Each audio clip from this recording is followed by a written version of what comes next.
Welcome to the Women's Sanctuary, the podcast about tending the soul of women, sisterhood, and the rise of the sacred feminine. I'm your host, Arlia Hoffman.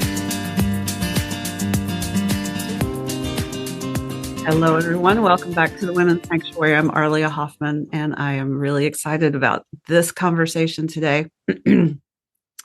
This is actually my first show of 2023, and I have two powerhouse women joining me. First is a name you will recognize, Jacqueline Robinson, who is a dear, I was about to say old friend, a dear longstanding friend, soul sister, and fellow priestess. And we're just thrilled to be in the same room together today. So that's exciting. And my guest today is Jessica Dawson, someone who I visited with, and we had an extraordinary conversation last year. And at the time we said, oh, we have to do this again. And here we are at last. So let me remind you of, well, first, hello, Jacqueline. How are you? Hello. Great. Great. It really is, as you said, like to sit in the same room, first of all, for us anyway. But secondly, to together have a conversation with one of your guests, Jessica, who is brand new to me. So I love just diving into new energy and space, always with you. And certainly you never know what's going to happen when we're together. You'll never know. All right. Well, let me introduce Jessica.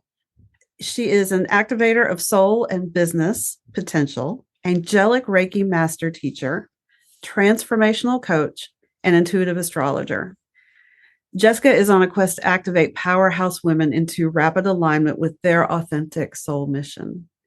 Her heartfelt prayer inspires new earth leaders into unapologetic ownership of their full voice and radiance, so they can build thriving businesses that allow them to share their gifts, wisdom, and the heartfelt message with the world and make a positive impact on the future of humanity, all without ever having to sacrifice anything or anyone they love.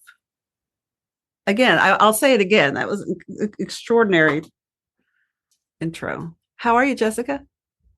I'm well, yeah. Thank you so much for having me again. You know, hearing yesterday that Jacqueline was going to be joining us on the podcast, I just thought this is so aligned and so perfect, given that what I was really feeling called to speak into today is around co-creation.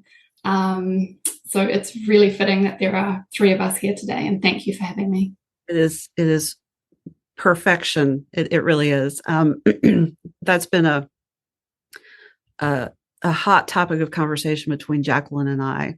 You know, the energy is changing so fast, and we all knew we were moving into this sense of community and co-creation, and yet, you know, it's surprising, at least to me, it is surprising how natural and easy it is, but also how compelling it is. Like I was telling Jacqueline today, I don't want to do this alone. And there's no need to do it alone. And there's so much available to us. I think we've probably all experienced what happens when, well, two or more gather, and the combined energy is incredible and powerful. And it reminds us of how powerful we are together.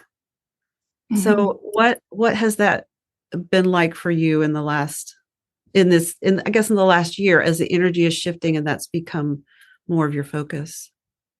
Yeah, I think, you know, my purpose or my sense right from the very beginning has been around what we can create when we co-create with spirit. And that is the perspective that I've always taken on business, and particularly when I work with my business anchoring signature process, it is around bringing in this second element, right? And to you, the existing human you, and the combination of those two pieces is what actually births the evolved version of not only you, but your business. And so when we connected a couple of weeks ago to rearrange this or arrange a new chat, it really kind of hit home for me that this has gone, you know, when we last spoke, it was I was very much sort of quite focused on the business and the importance of listening to one's community and co-creating solutions and things from that conversation. But I'm really seeing that it's going so much further beyond that now. And the business is really just a vessel or an expression of successful leadership of ourselves. And that really comes from, stepping into not only that leadership of ourselves, but or connecting with the version of ourselves that is connected with all, that is connected with everything, that is co-creating this divine dance, this divine symphony together. So I suppose my focus or my perspective, my vision has probably shifted a little bit back more to its original roots around being the importance of the co-creation and what can come from that, like the potential that can be birthed from that to bring forth this new earth that we are moving into, that we're co-creating together. Yeah. So what fascinates me in what you said, Jessica, and there's a number of things, like literally Arlia picked me up, I don't know, 3 hours ago. I got in the car and you've already touched at least 3 points that immediately came spilling out of myself. And I was coming from meeting with another woman who I've known through Facebook and speaks this language. So it's very buzzing and alive. And the piece that you said that strikes me out of many is I find myself sort of going back to where I began. I am living this myself, and it's been probably a year to a 6-month process of really understanding I was purifying and clearing. And it's like popcorn in the field. And it's coming from women who are saying, like, I feel like I'm going backwards. I feel like I'm going back there, or I'm going back to the basics. But we're not. Like, we're touching what our true essence was and is. And the gap between has been a purified embodiment of the energy. So I'm wondering, when you say I'm going back to the beginning, does that speak to what you mean when you say it? Absolutely. I think we're going back to that original sense and source of self, and we're bringing it forward into this future moment, which is more than what we were at that original point of time because of everything that we have traversed in between. So that absolutely speaks to what I feel this is.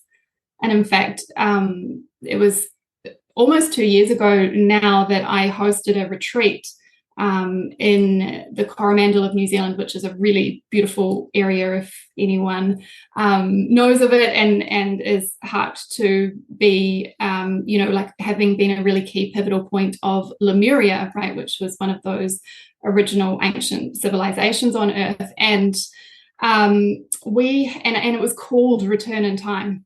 It was called Return in Time. And it was the most magical, amazing experience that I've ever had in my life to date. The energy was next level. The way that we weaved was next level. And it was nothing that I could ever have facilitated with my human mind. It was completely orchestrated by spirit, by each of us being guided and moved in this beautiful symphony and harmony by spirit. And all we had to do was show up and allow that to happen. So it really is about coming back to that original seed, coming back to that original essence, and allowing ourselves to be moved from that space, from that sacred source. I love how you use the word divine symphony, because that so beautifully expresses this dance, this energy that we can't even really put into words of what it is to be dancing with our creative self, with the divine, with the divine acting in the external and within us, and inspiring us. There is so much at play. How would you define, as you're saying it, your original self? Such a great question. I feel that it's the essence, the return to the source, the heart of us that is unconditional love. It's the part of us that comes from that very true, pure place that is not acting from any condition or desire even necessarily outside of ourselves. Yeah, maybe it's just as simple as that. The part of us that doesn't have any expectation or need or want or greed outside of itself, that truly is that purity, that love. Yeah, I think I would call that the sovereign self. Of course you would. That's what I do. Of course you would. Yeah, because that's who I am. I love that. But yeah, the beingness, right? The purity of our beingness, and being motivated and acting from that source. That's how I interpret that, and that's what I've experienced as well. It's 2 years ago, kind of this real return to basics and embodiment, and then that, at least for me, that very simple, those simple steps. I say they're simple, but the basic steps of listening and acting, and then trusting whatever comes next.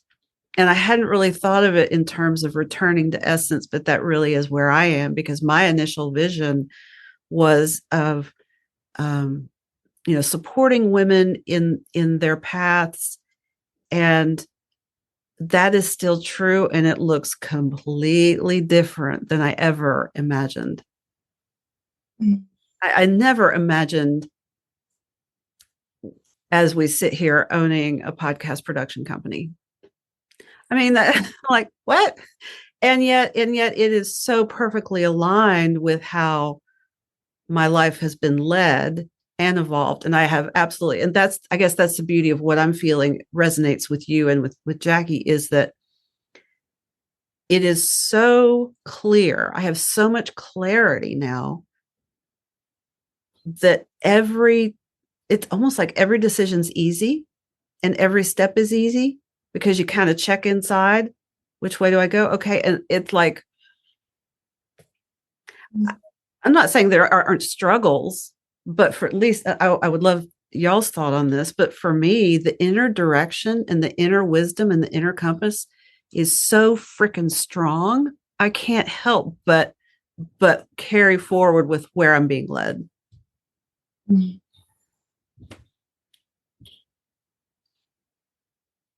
Yeah, there was something that you said that jumped out to me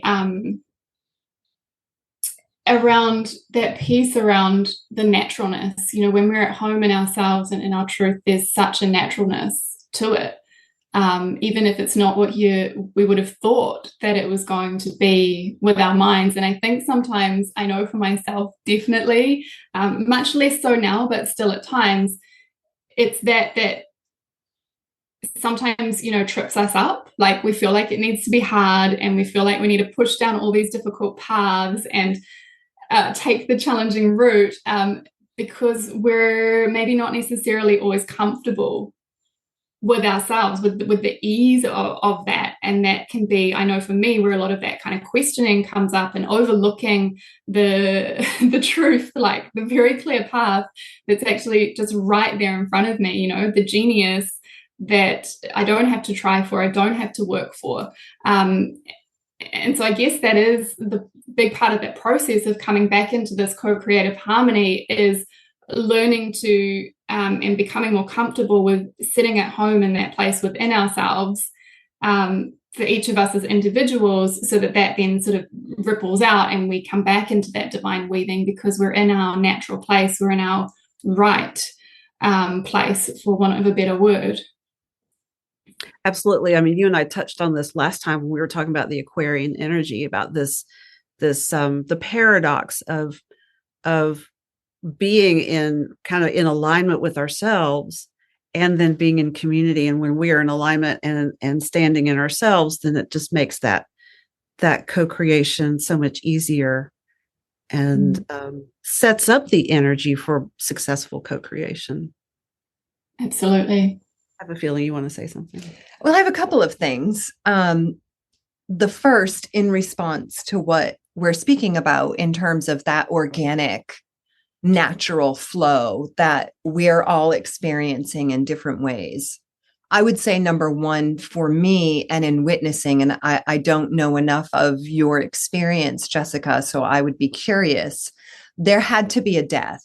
Like I really had to let so many layers die and to trust. Because I was going to say it's not really it wasn't really a surrender, because that was it's already in me. So this was a different place from which to trust that dying process to then get to, oh my gosh, that flows so easy. That's the path. And it requires a discernment. Oh, that's so true. Yeah. And the discernment, like my mind wants to say the discernment is which thing on the path, but it's not. For me, the discernment has been that thought right there, out. And the ease, which is happening so much currently in the movements I'm making. And I know the one move I made in the physical realm that changed it all. I know that. And I couldn't have said that 6 months ago or 3 years ago when I was going through initiation. And I've had some similar experiences. I can trace mine back to a couple of seed experiences where I just took one little leap of faith and everything changed. In the physical realm. Yeah. Like it no longer was, okay, in my spiritual self and in my private world and in my soul conversation. And I'm going to hold my intentions. I was just going to say it, in my intentions and how I want to create my business, which matters. Speak my affirmations in the mirror. I mean, it's all important, but yes. But it's got to come here. And for me, at least, and I wonder if this has come for you, Jessica, we really will let you talk at some point. is I had to, I'm going to say, lay it down. I had to lay down. And the woman I was speaking with this morning, I said it was a spiritual arrogance that I had to lay down and step into the physical realm in a way that the spiritually arrogant voice said, no, I don't think so. I don't think that's right. I think that's self-abandonment. And I don't think you're following all the things, which were lies. And so coming back to that organic matter, I think we have been schooled in what that truly is versus what we have been told it is. And the schooling originates, going back to the original organic matter, it originates from within. Yeah. I think that's some of what we had to let go of, let die, was that arrogance. Is there any of that resonate for you, Jessica? Oh, 100%. I was full of arrogance. I think I probably still am at times, because it would be arrogant to think that I'm there, that I've hit a point or there's not more to uncover. But for sure, I thought I knew it all. I, was very attached to these, I guess, like masculine driven spiritual practices, and got to meditate for 40 minutes a day, otherwise the whole world's going to fall down. Yeah, absolutely. I can relate to that so deeply. And I feel like potentially it's a part of the process that we have to move through to get to that point, like you're saying, Jacqueline, of letting go, of surrendering all of those, expressions and parts of self that aren't really us. And particularly, and I'm sort of just thinking this out loud, but, particularly for souls that have come here for a mission and do deep down inside know there is something more in that initial awakening phase. And when, we remember and we connect with tribe and, spiritual family that also remember they're light workers and they're here for a mission and they've got a purpose and there's a new earth to birth. It's like, oh, that's who I am, and we connect with that part of ourselves again. But don't always realize, I know this is true for me, that the human self is not really quite there yet, and there's a journey that we have to go through to let go of all of that, which is really, I think, a big part of what you were speaking into, Jacqueline, or at least what I was kind of interpreting through my lens, is we are co-creating this new earth with the earth, which includes our bodies and not just our minds. And so this process of transformation and transition has to happen through the body, and that is something that takes time. I often say that we can make a decision in an instant. We can have an epiphany in an instant. We can change our minds in an instant, but actually anchoring and manifesting that shift, that consciousness, that realization into our physical reality is something that takes time. Like, we're literally changing the fabric of reality, our bodies, our world, our homes, our communities, and that is a growth process, like a tree. It just takes. That's another one of the things I was talking to her on the drive, was that I can feel things shifting in the energetics. I can feel my whole self, like it's like I'm shifting towards something else, and the 3D around me has not changed yet, and that's okay. But for me, that's the growth process now. Is okay. So holding that intention, it's not just an intention, but that energetic space of what is already here, and holding space for it to ripple out into the physical realm. 3D reality is on alert, though. It's on notice. Oh yeah. Right. Yeah. I think that's what, that thing was one of my earliest lessons, is like, just because you haven't said it doesn't mean you're not transmitting it all the time. So one question that came to me, and then as you were speaking, there's an additionally rich element to it. How would you speak to feminine leadership? I have seen a lot of chatter about this. I know in my own unfolding, it's been a challenge to really step into the leadership I know belongs to, and I am being called to, belongs to me, and I am being called to. And the second part of that inquiry, Jessica, is differentiating that from the spiritual arrogance. Ooh, yeah. Okay. I'm going to just write a little note here so I don't forget where I'm going with this.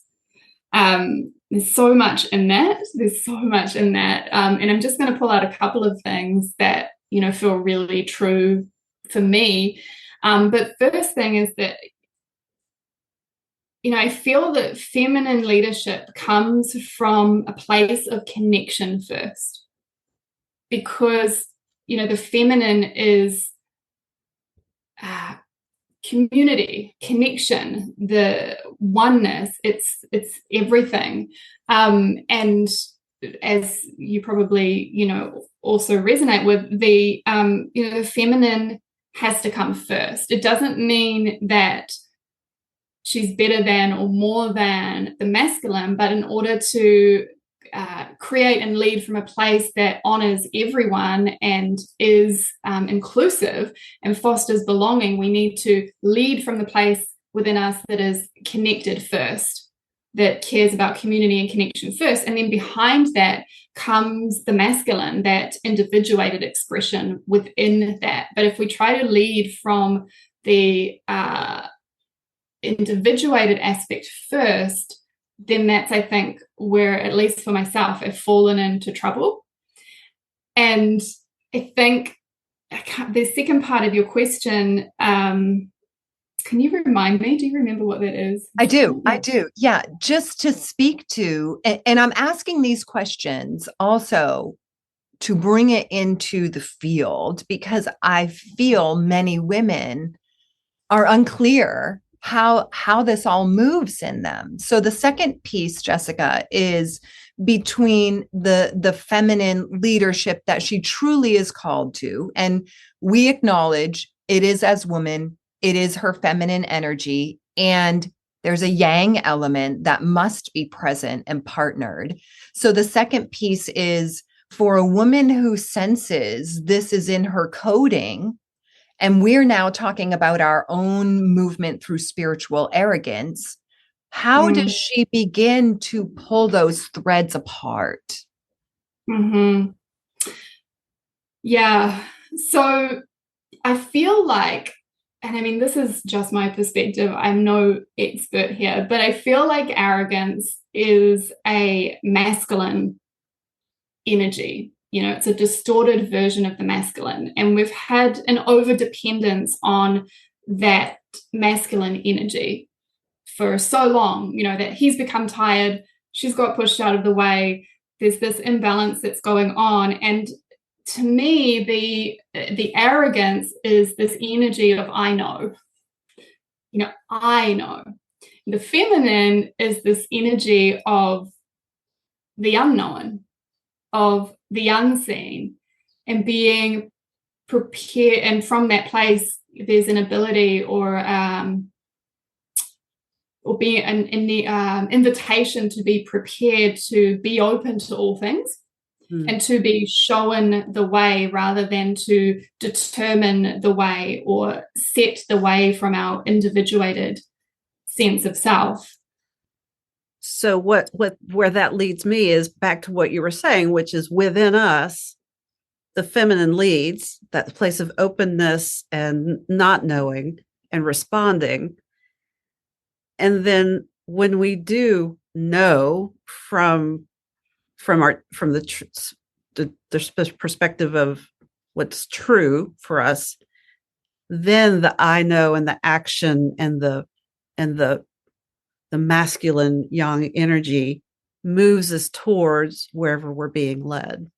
So it's in service to the feminine finding and feeling. Clarissa Pinkola Estes talks about the finding and the feeling as responses instead of freeze or flight. But it's the finding your way, feeling your way, and then once you have that direction, then the masculine follows with the action. Does that similar to what you're saying?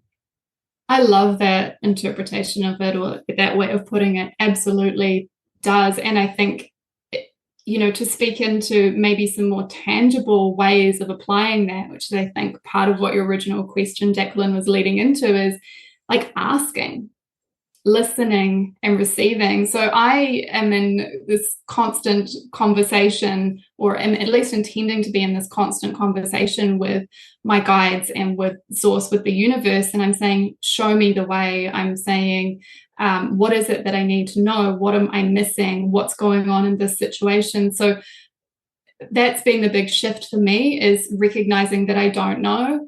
And instead of trying to forge my way forward, I literally say out loud, show me the way, show me what I need to know about this situation. And I let go. And it comes back to me inevitably. It reveals itself without a lot of necessarily like hard digging or, you know, trying to figure out the answer, or, you know, overthinking it with my mind. But of course, that requires a sincerity, you know, a sincerity as to show me, and rather than a demand or this part, you know, of self that I know I've definitely experienced, that kind of wants to know but doesn't really want to know.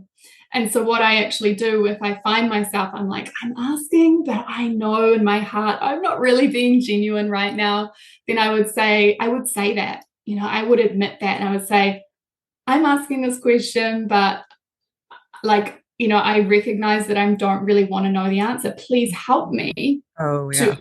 Please help me to be ready to receive. Please make me ready. And this is that co-creative piece that comes in, right?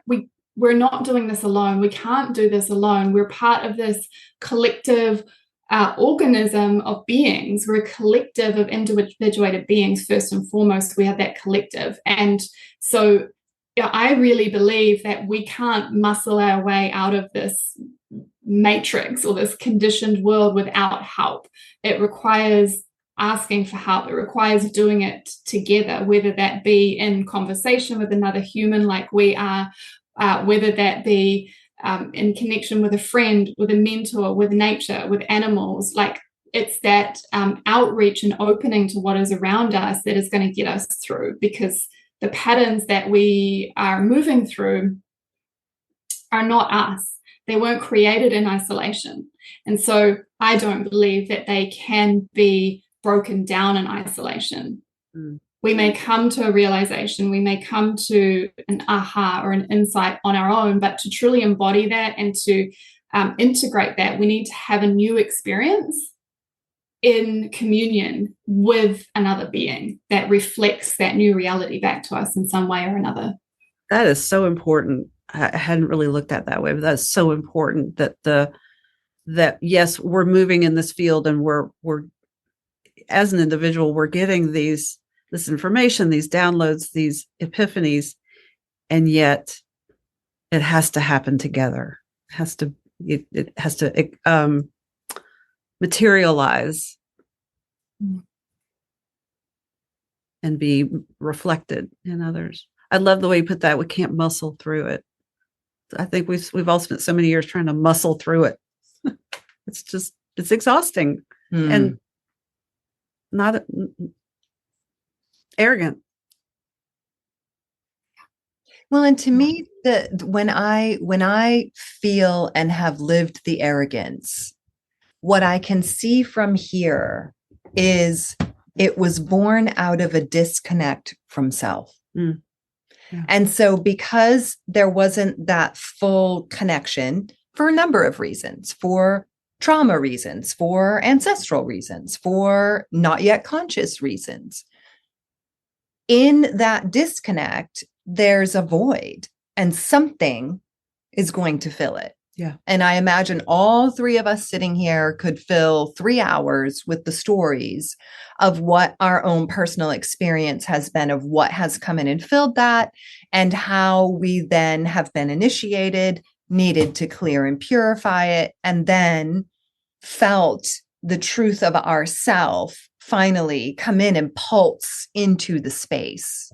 So the arrogance to me feels like it begins to break apart, like literally shatter and break apart as we, for me, my language was not that I let go and surrendered. I literally killed that part of myself. Like I really did. I really made the choice to let her die, to say it is done, and to allow something, to your point, Jessica, very unknown. Like I didn't know what was coming. I didn't know how what I held dear was going to be orchestrated in my life. And so out of my previous fear was a disconnect. Let her die, even in some ways, like, and when I say kill her, I see it as having the willingness to pick up the sword and with mercy end the suffering. You know, my husband and I, we've been watching Vikings, which I never thought I would watch. And it's a docudrama, but they believed in, out of honor, if a warrior was wounded on the field, you end his life. You don't leave him there to suffer. And that's what I feel like had to happen. And then I became connected to myself. Then I could answer the call to step out, take the risk, be on lead, and anchor in what wanted to come through me, which previously I would have looked around for who else was there that could hold the frequency, because there was a void. And I don't mean the positive feminine void that it is the source of creation. I mean a void, hollow, emptiness, nothing, no awareness, no consciousness truly of self in the Aquarian frequencies, Mhm. which are very different.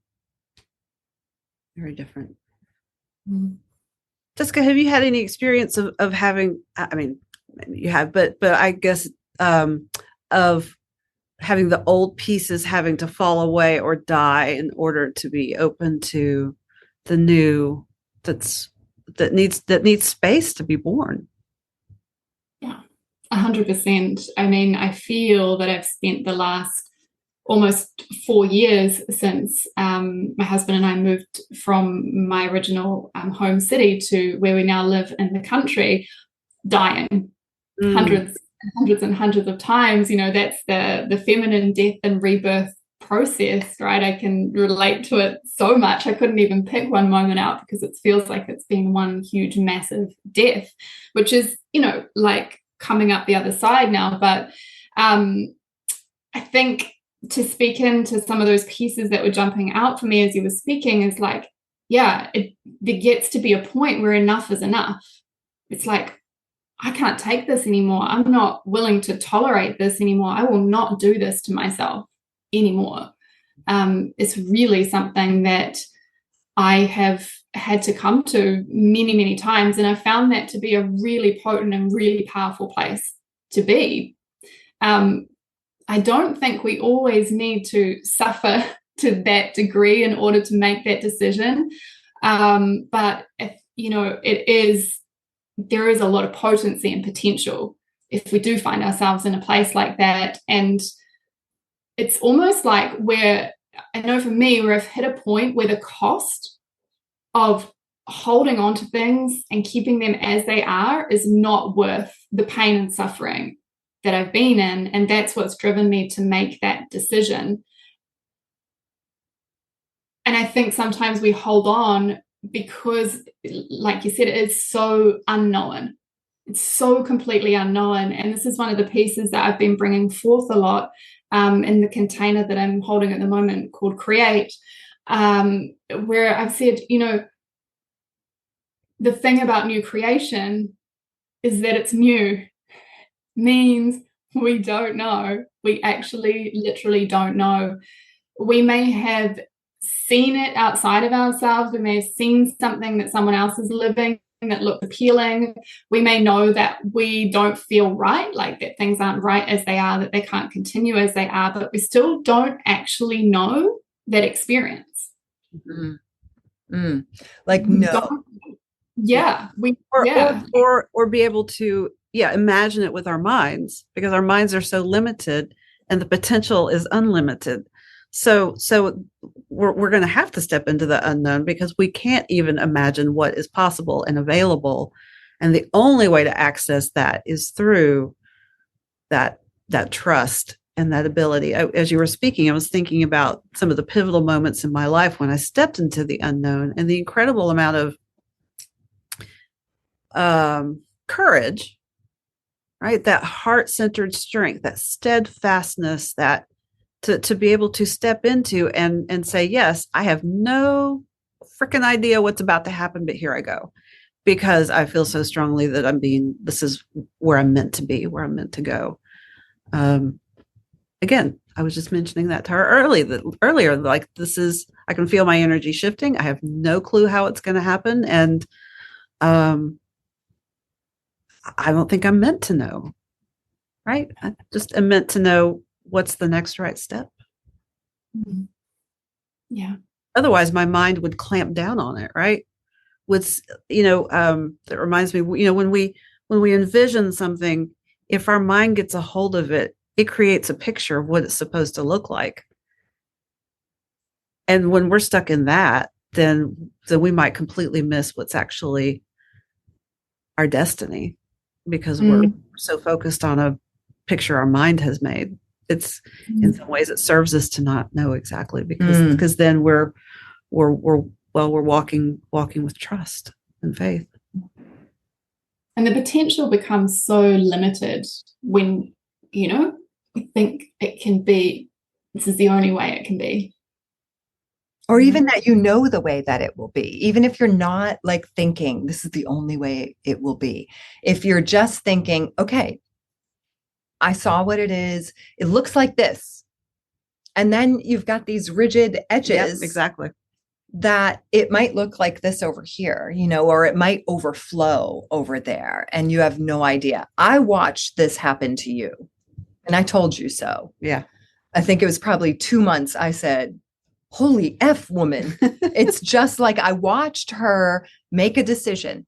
Boom, make a decision. Boom, make a decision. This opened up, this opened up, this opened up, this opened up. Like it just okay, I now have the women's agency. I am a podcast producer, and I foresee this large collective co-creation, right, Jessica, of women coming together. And it immediately came into form. But even in that, I can't get stuck in, I have the women's agency. This is what it looks like. This is how it's going to be. Because then again, I will shut down spirit and my own spirit.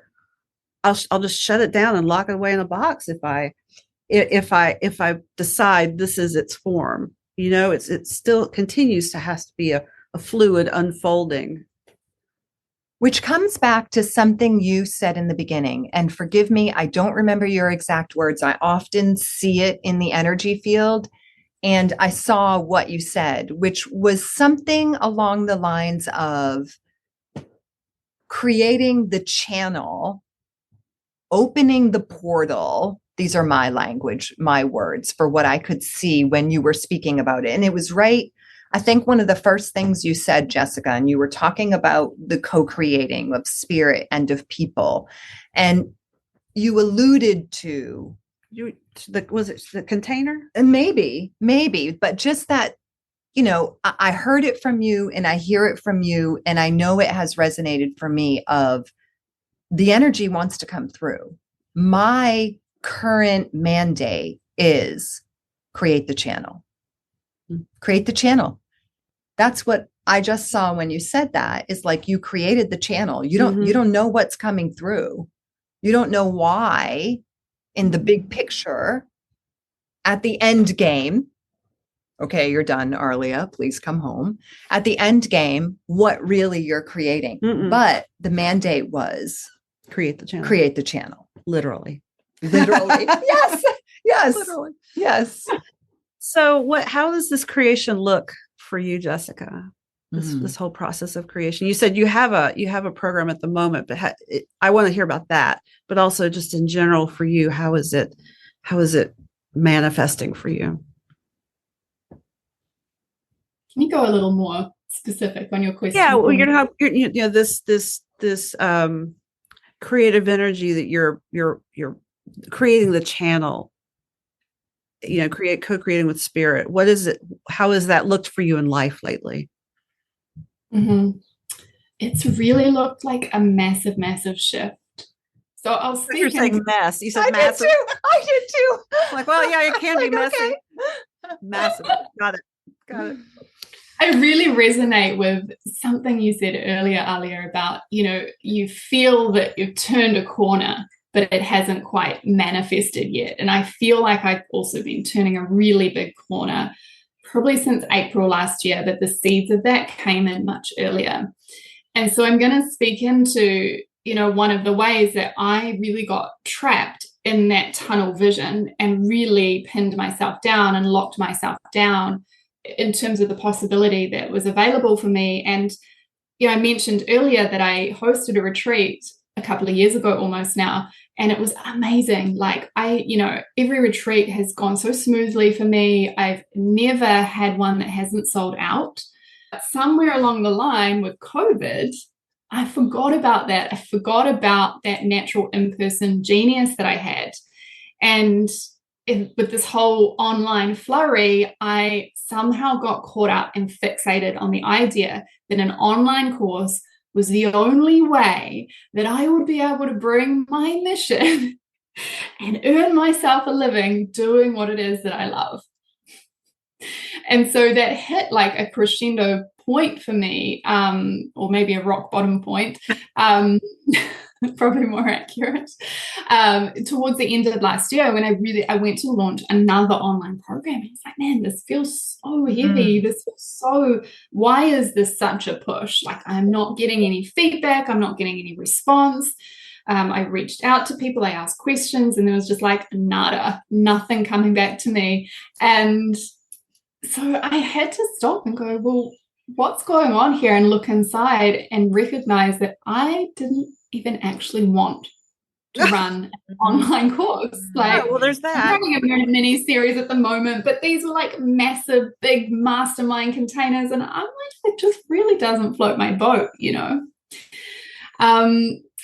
And so, yeah, I didn't know what was going to come in and fill that space. And I'm even going to speak into this because I've been afraid of people knowing. So I'm going to just put myself out there and say it, woman.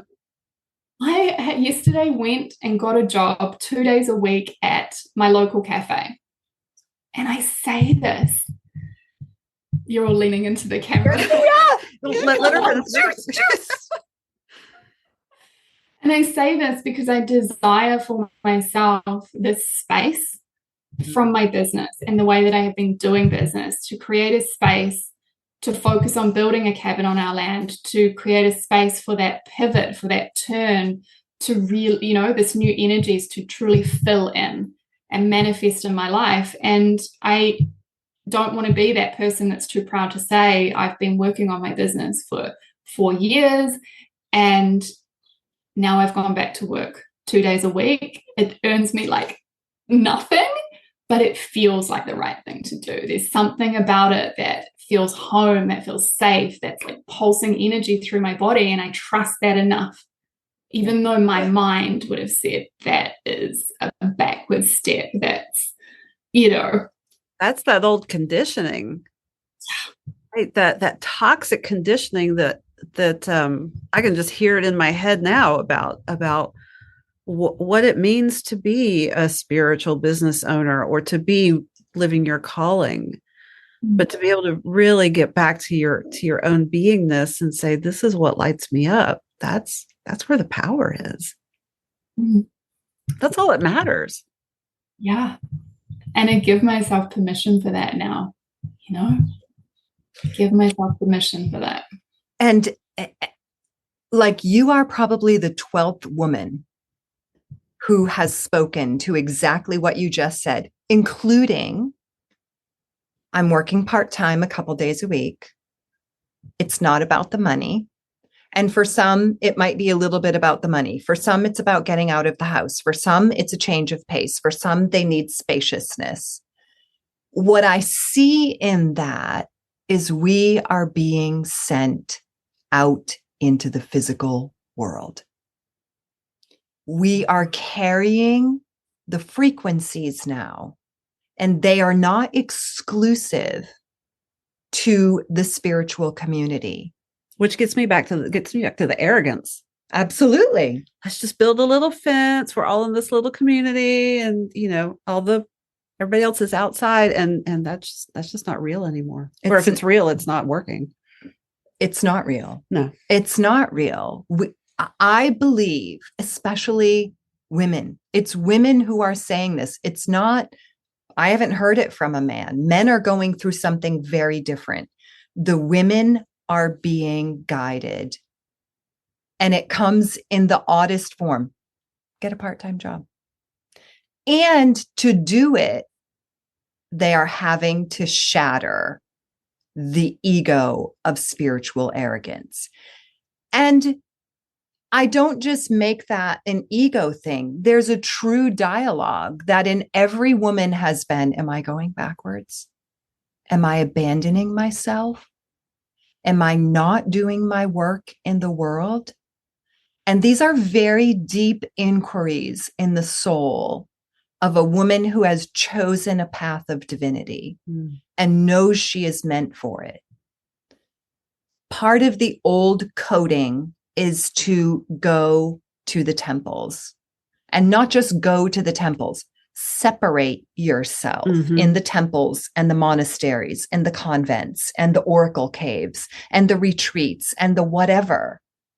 And now the mandate is go in the world, be with the people, carry the energy. Well, that's the Aquarian energy. It absolutely is the Aquarian energy. Yeah.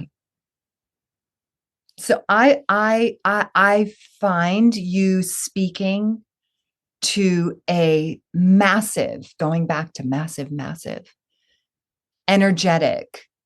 And for the women who enter your world, this is what you are modeling, coming full circle. I was thinking the same to thing. Feminine leadership. This is the feminine leadership now.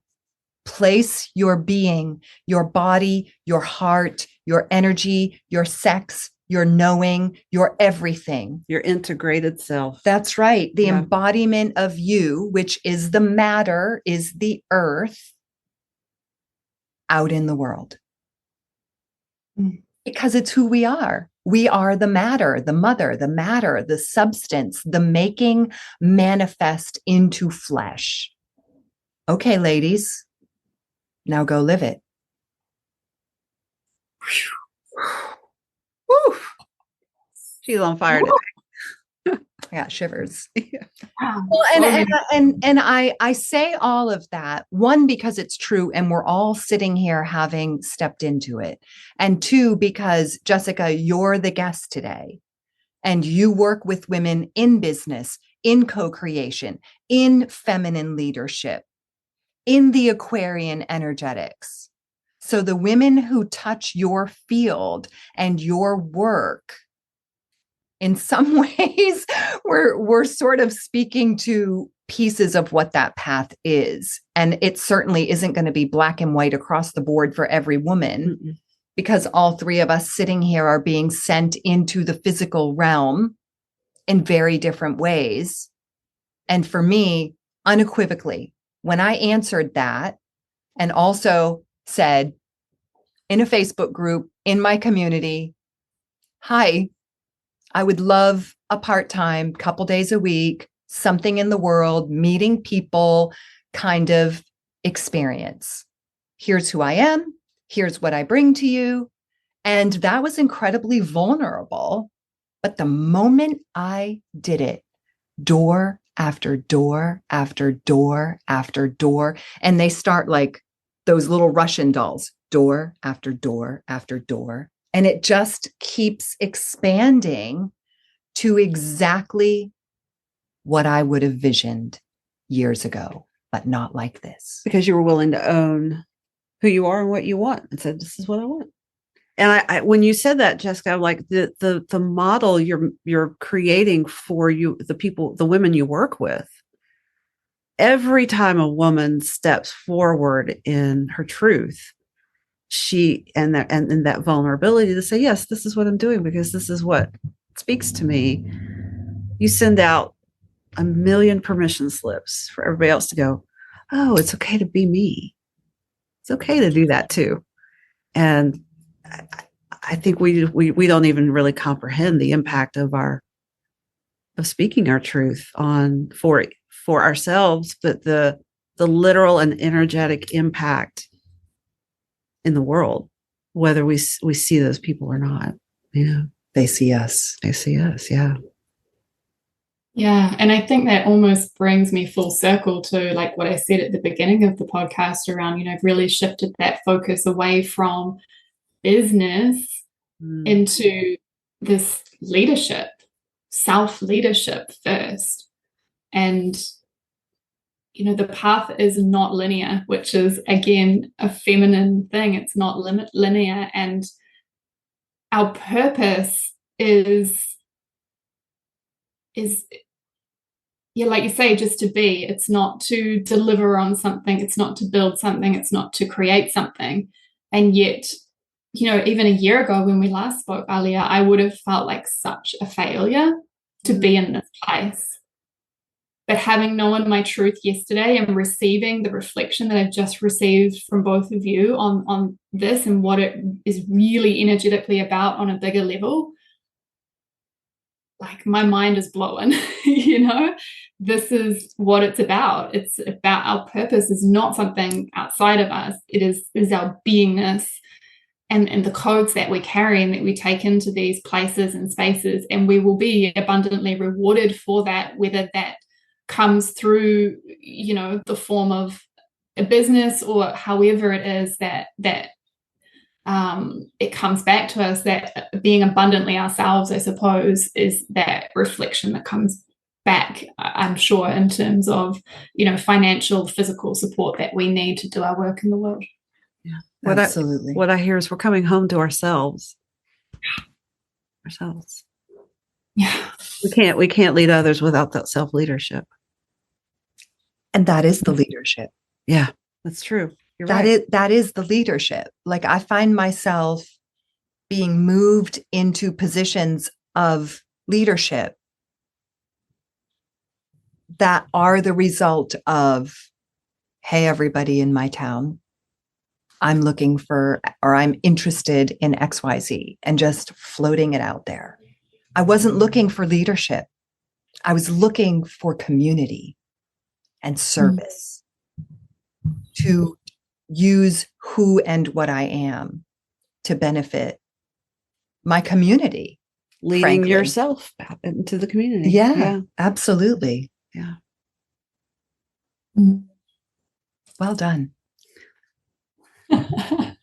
Gosh, thank you. I really deeply appreciate that reflection, and I feel that it's almost that divine co-creation, that divine reflection coming back. That we had this conversation on this day, and perhaps my big moment. You both spoke at the beginning. I think, I'm not sure if it was while we were on the podcast or before we jumped onto the podcast, about that moment, that one decision you made, and maybe this is my decision.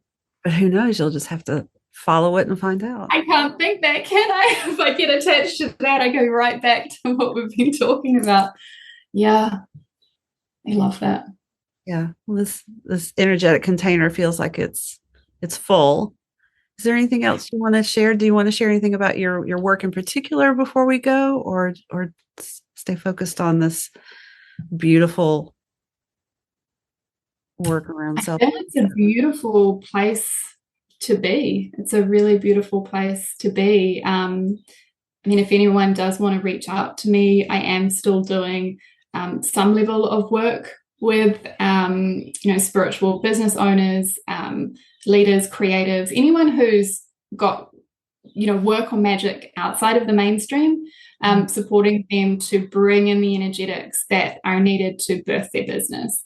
And so this is I guess coming back to this co-creation again, where it's a merging of the worlds, where we bring in spirit, connecting your human self with this more expansive potential, energetic potential, so that whoever is working with me in that session is able to then become the person they need to be to follow through on that vision. Because the businesses and the visions and things that we receive are not hard, as we have kind of discussed here. It's not hard. It's very easy when we get to that place, but becoming the person who is able to embody that, who has lived and walked that path to get to that point, that's the hard part. And so in these sessions, it's really about a massive activation of the human self to start on that trajectory and bring that vision to life. Well, I can't imagine a better person to assist with that than you, given your gifts and your own personal journey and the place you are now. Yeah. Sounds like it would be a beautiful partnership. Well, Jessica, thank you so much for coming back and joining Jacqueline and I today. It's been a really beautiful conversation, and I'm so grateful that we've had this time together. Yeah, thank you. Yeah, I am too. It's been such an honor, so much fun, and fully activating. Together we have created something new, and who knows where it's going to take us. Into the mystery. Yeah. All right. Well, thank you everyone for joining us today. I'm Arlia Hoffman. I'm here with Jacqueline Robinson and Jessica Dawson. And this has been an extraordinary conversation. So feel free to join us again, like and share. You can find us at thewomenssanctuary.com. And thank you for being here. This has been the Women's Sanctuary.